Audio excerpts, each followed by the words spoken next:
just move a few things here, and I have received word about some sort of rebellion on my planet's something like that. So if it is that, I have already heard. Okay, talk now. Wait, like a new one?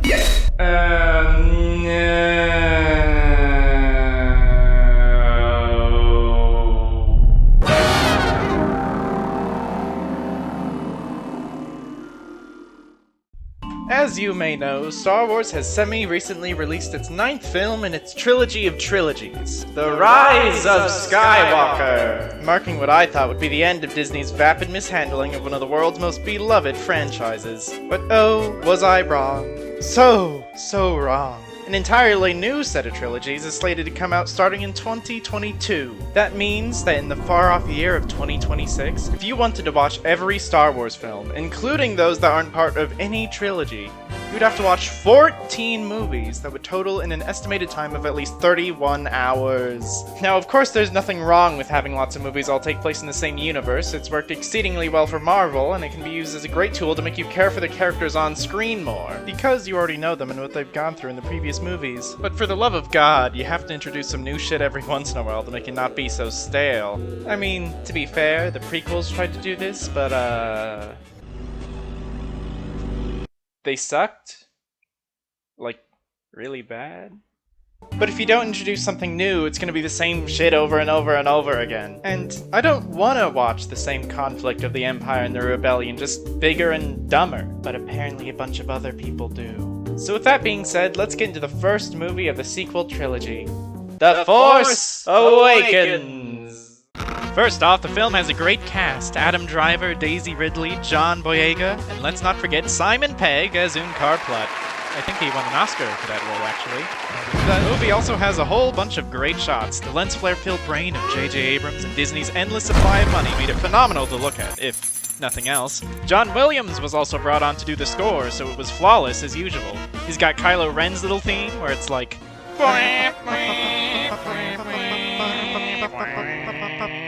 and then Rey's thing, where it's like... bam, phenomenal. He did a really great job and he deserves an applaud. However, I feel I should mention that cool visuals and good music serve as polish. And if what's underneath that polish is dumb, then the whole thing is gonna be... dumb. The movie starts with the First Order, aka the Empire again, looking for some rebel plans. I mean, a section of the map to Luke Skywalker, who has gone into hiding. In this scene, we meet two main characters, Poe and Finn. Poe is your generic Indiana Jones type guy, but, you know, dumb. And Finn is a stormtrooper that's like... I don't want to be a stormtrooper anymore, The plans that the First Order have been looking for have been sent away with some droids, so when our main baddie Kylo Ren gets there and his boys search the premises, they find nothing. But what's this? One of our main characters is still there, and they got brought aboard the bad guy's ship. Oh no! Oh wait, hold on. Have I been showing the wrong movie? Oh. We then follow the stormtrooper guy, Finn, who seems to be shaken by his experience in the raid.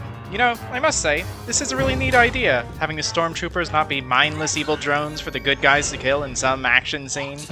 Having this stormtrooper lose his faith in the First Order by watching his comrades die, it makes you think about the people under the stormtrooper masks. I mean, each one of them is a living human being. I wonder what interesting things they're gonna do with this concept. They do nothing. In the next scene, we meet Rey, some pleb who sifts through trash to make a living. Oh, wait a second. There he is, ladies and gentlemen. It's Unkar Plutt! Such a great character! God, I fucking love Unkar Plutt!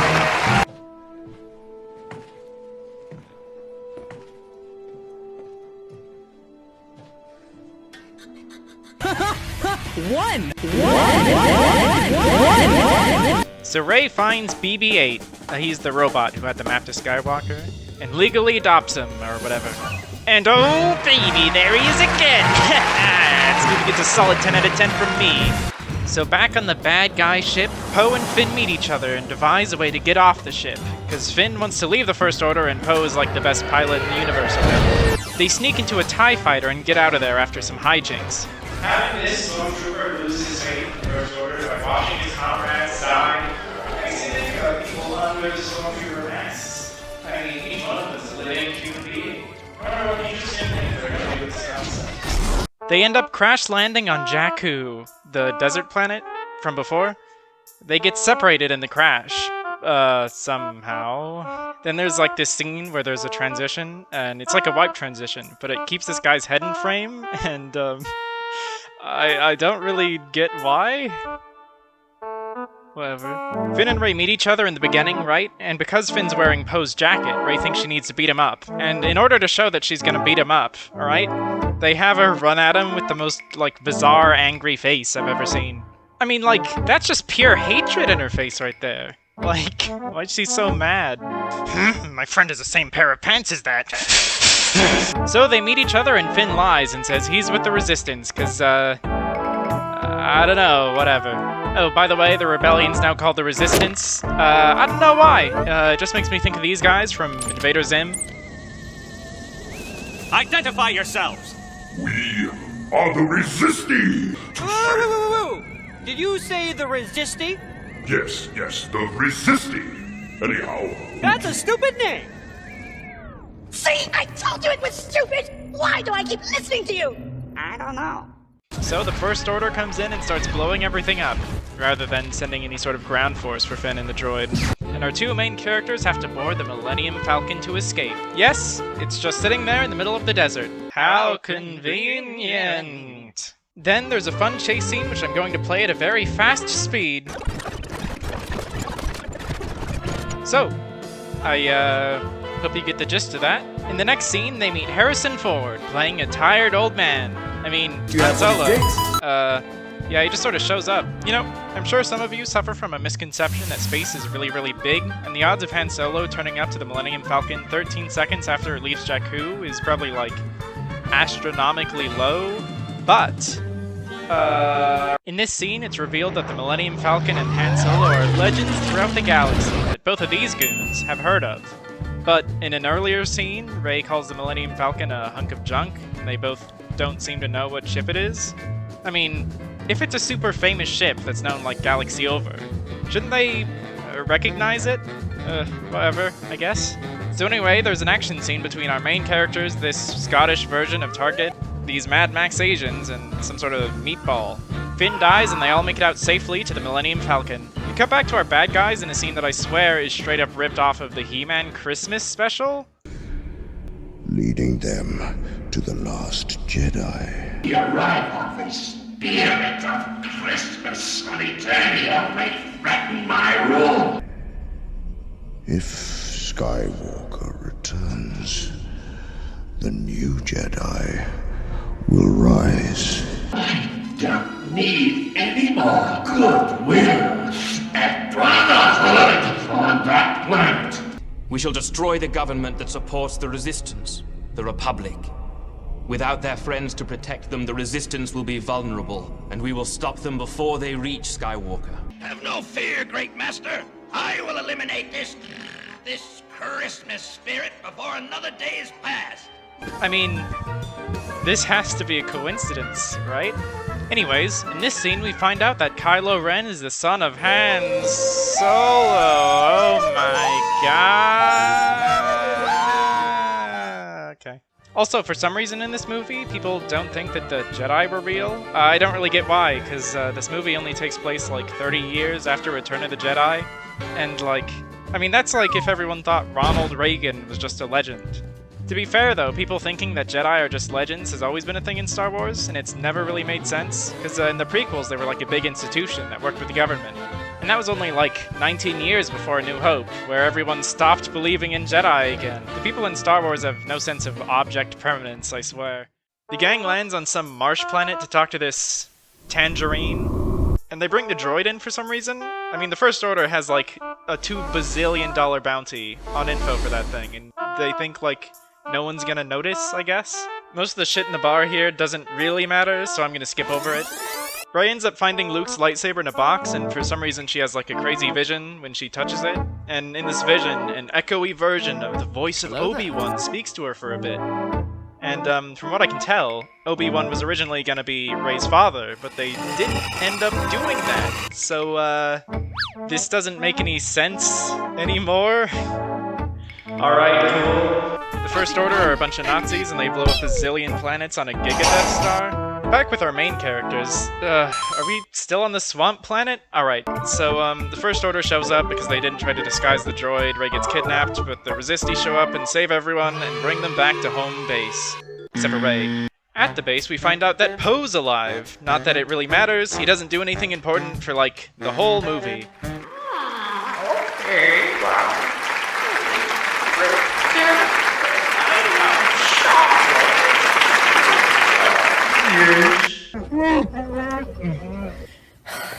I've always wanted to do this. Now that the trend is finally dead. Bye-bye. Han and Leia have a scene where they mumble at each other the entire time, so you can't fucking hear a word they're saying. Kylo Ren tries to torture info on Luke Skywalker out of Rey by quoting bad poetry at her. It doesn't work, so he gets yelled at by the big, deformed Caillou. Huck shows up and he's like, "Hey, I'm better than you, hey!" Honestly, in this movie, Hux has been a pretty cool villain. I hope in the next one he isn't turned into some sort of dumb comic relief character. Ah ha ha ha ha ha ha ha!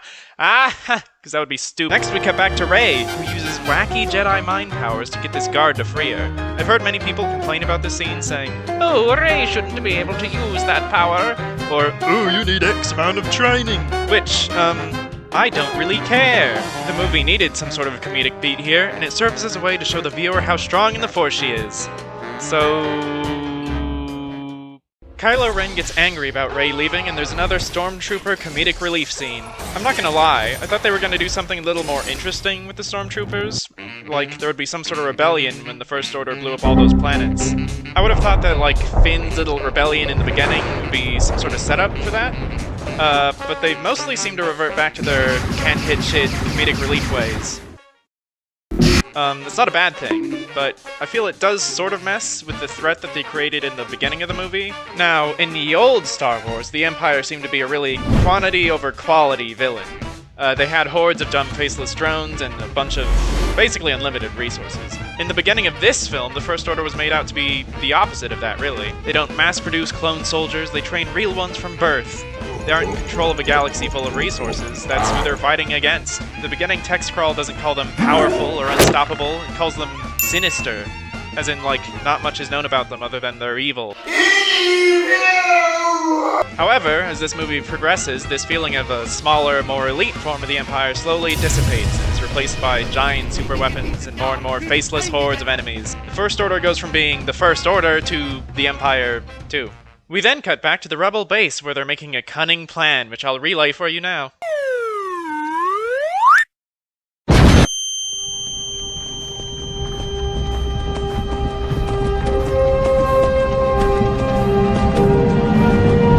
Good plan, and they're off.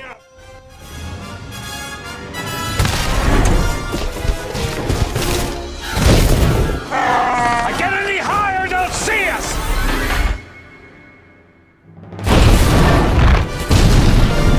They land on the new Death Star and, oh wow, look at that. It's like that scene from Polar Express. But they land on the planet, obliterate this one guy, and disable the shields. That was it. This allows Team Good Guy to shoot at the evil hexagon that's keeping the base from exploding, and an epic battle ensues. In the next scene, Rey and the SHIELD squad meet each other. And there was much rejoicing. It's a good thing this small cast of characters happen to find each other on this planet-sized, planet, and that they haven't been caught. You know, in the first movie, they wore stormtrooper suits, so they wouldn't be noticed. But, in this one, they just happen to have not been noticed. Genius. Some bad news for the good guys. The X-Wings are too shit to blow up the evil hexagon. You know, Poe's in one of those X-Wings. I told you he was useless.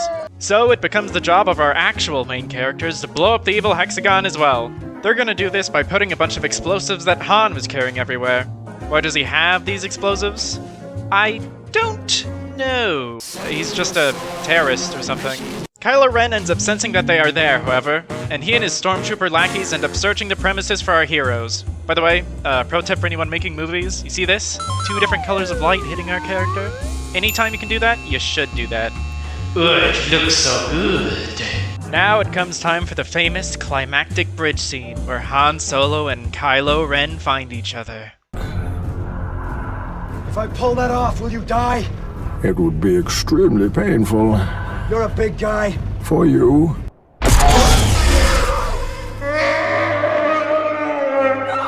You know, this scene is pretty well done. The dialogue, it's pretty cheesy and Shakespearean. But if you're invested, it probably seems really epic. But I must say, this entire encounter would have packed a lot more punch if this was the first time we saw Kylo Ren without his mask on. But instead, that happened in some throwaway scene about 20 minutes ago. Doing it here would have made a lot more narrative sense, as this would be the first time you really see Kylo Ren as the son of Han Solo. It makes him more human, and you're like, oh, maybe this guy can be redeemed! Or whatever. But since it's already happened, it's sort of like, whatever.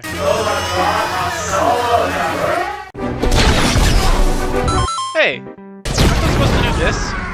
Whatever. So our ground force blows up the evil hexagon, and Kylo Ren chases them as they try to make their escape. Save for Chewie. I don't know where he went. Kylo Ren gets in front of our escaping heroes and uses his Jedi mind powers to lightly knock Rey against this tree, knocking her out. And hey, why have you thrown your weapon to the ground? Oh, it's so we can do this. It's time for an epic lightsaber fight! They do a pretty good job with the fight. They aren't doing crazy cartoonish stuff like in the prequels, and they don't have any music playing, which makes the scene a bit more intense. They also have the lightsabers actually casting light in their environments, which they use to light the scene. They didn't really do this in the old movies, probably due to technical limitations. They're also fighting in a snowy forest, which is a pretty memorable location. It lets them interact with and change their environments in this fight, which is probably what you always want to aim for. And I don't think they've done any lightsaber fights in a place similar to this, not that I've seen at least. Mum said it's my turn to kill Kylo Ren.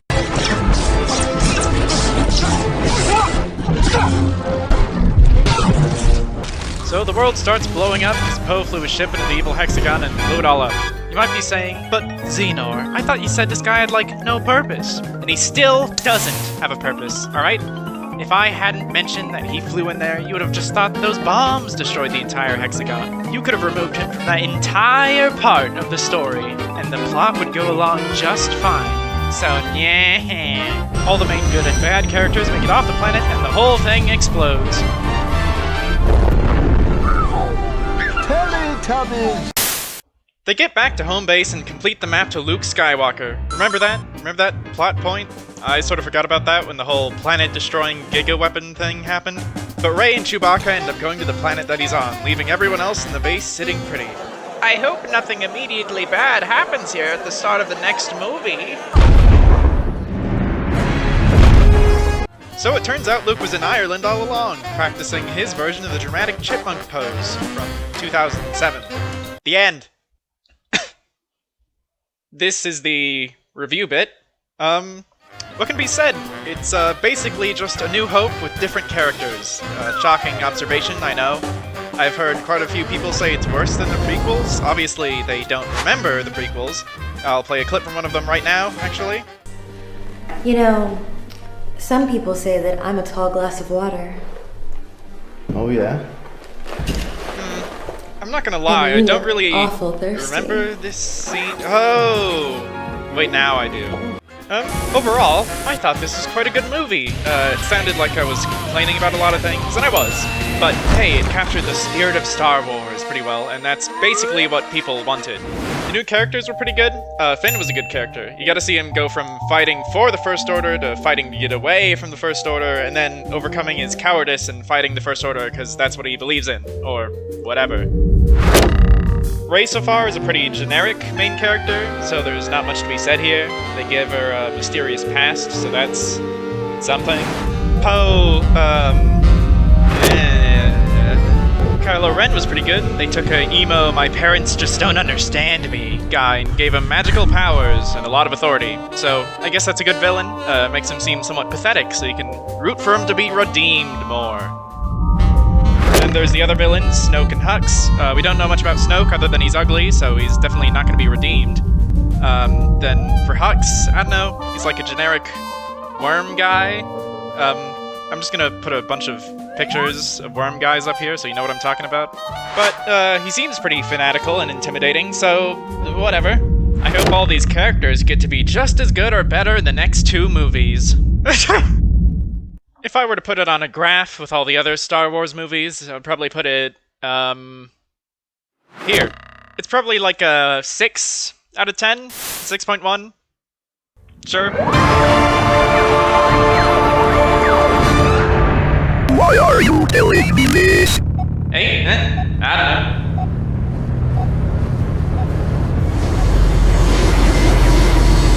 Can you hear something? No. Do you? I mean, then why would you hear something? Have you seen it?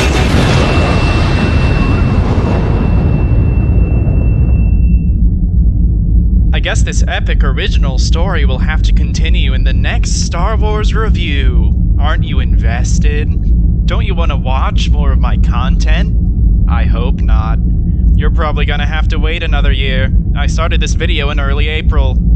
Goodbye.